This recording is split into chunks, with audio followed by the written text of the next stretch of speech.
Stop. Do not scroll past this. He drove a semi-truck across the western United States for 12 years. Rain, snow, night shifts, long hauls. He never had a single accident. He owned his own trucks. He paid his taxes. He supported his family of 5. And then one day, without a trial, without a hearing, without a single warning, the United States government took away his license to drive. His name is Maynor Solaris. He is not a criminal. He is not dangerous. He is a DACA recipient who was brought to this country illegally from Guatemala when he was just 2 years old. And today, he is working as a mechanic, earning less than a third of what he used to make, while his truck sits parked outside and his family struggles to keep the bills paid. If you think this story is just about one man, you are wrong. Because what is happening to Maynor is happening to 200,000 drivers across this country right now, and the consequences are going to hit every single American, whether they are paying attention or not. Welcome to Global Entry News. I am glad you are here because this is the kind of story that matters. Subscribe right now, hit the bell, and let us get into it. In March of this year, a Trump administration rule quietly took effect, and with it, the livelihoods of hundreds of thousands of people were destroyed overnight. The rule bars certain groups of immigrants with temporary legal status from obtaining or renewing their commercial driver's licenses. The CDLs required to legally operate large vehicles like semi-trucks, buses, and tractor-trailers. The groups affected include DACA recipients, refugees, and asylum seekers, people who, in many cases, have been driving legally in this country for years, even decades. The administration's justification? Safety. They cited 17 fatal trucking accidents in 2025 that they say were likely caused by non-citizen truck drivers. 17. Out of the thousands of fatal crashes caused by truckers every single year across the United States, 17 account for less than 1%. 1%. And on that basis, 200,000 working drivers are losing their careers. Solaris is right to be skeptical, and he is not alone. Wendy Liu, an attorney at the Public Citizen Litigation Group, is now leading a lawsuit against the Department of Transportation over this rule. Her position is clear and backed by data. There is no evidence that immigration status has anything to do with whether a person is a safer driver. The requirements to earn a CDL are already extensive. Written tests, skills tests, medical examinations, background checks. These drivers met every single requirement that the federal government demanded of them. And now, despite a clean record, they are being pushed off the road not because of anything they did, but because of where they were born. And yet the political pressure to act has been building.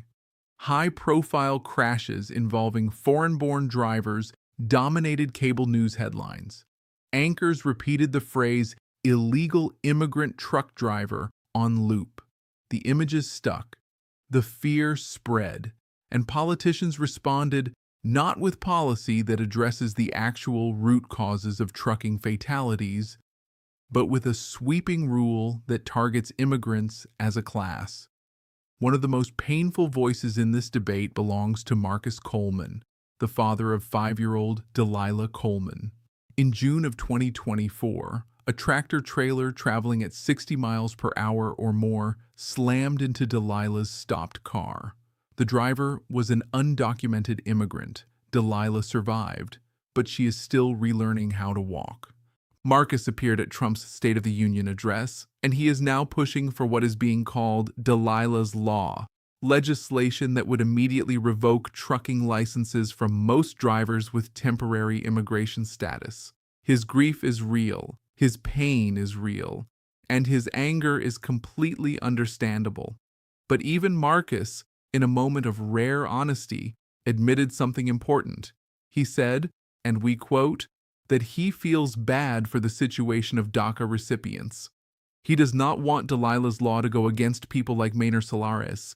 He knows the politics are complicated. He knows that lumping together a DACA recipient with 12 years of safe driving and a dangerous, unqualified driver is not justice. But the political machine moves faster than nuance, and right now, both are being swept away together. Here is where this story gets even more alarming. Even people who support limiting immigrant access to CDLs are admitting that this rule does not solve the real safety problem. Louis Pugh of the Owner-Operator Independent Drivers Association, a group of truck drivers and small trucking companies, says his concern is about recent immigrants whose driving history is unknown. He supports that aspect of the rule, but then he says something that the administration does not want you to hear. The far bigger danger on American roads is not immigrants.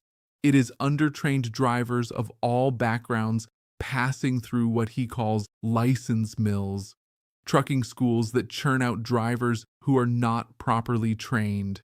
That is not an exaggeration.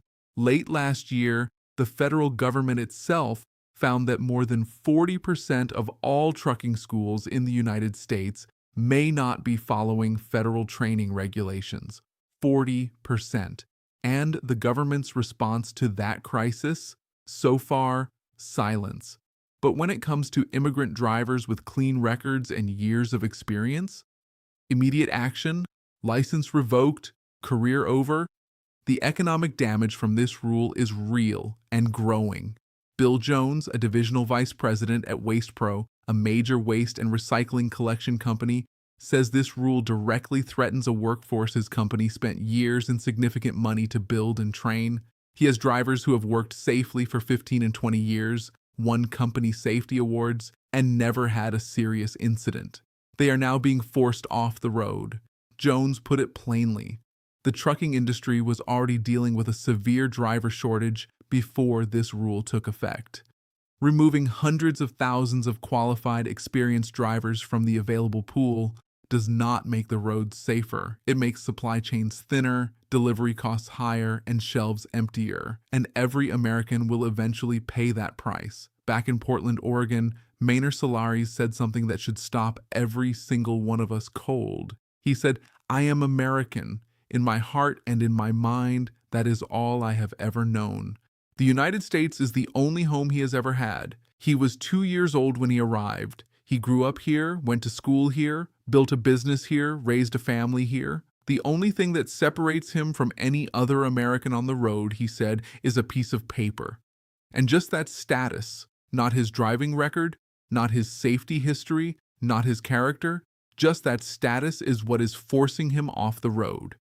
200,000 drivers, 12 years of clean records, families without income, supply chains under pressure, and a government that cited 17 accidents, less than 1% of annual trucking fatalities, to justify one of the most sweeping license crackdowns in American history. The courts are now getting involved.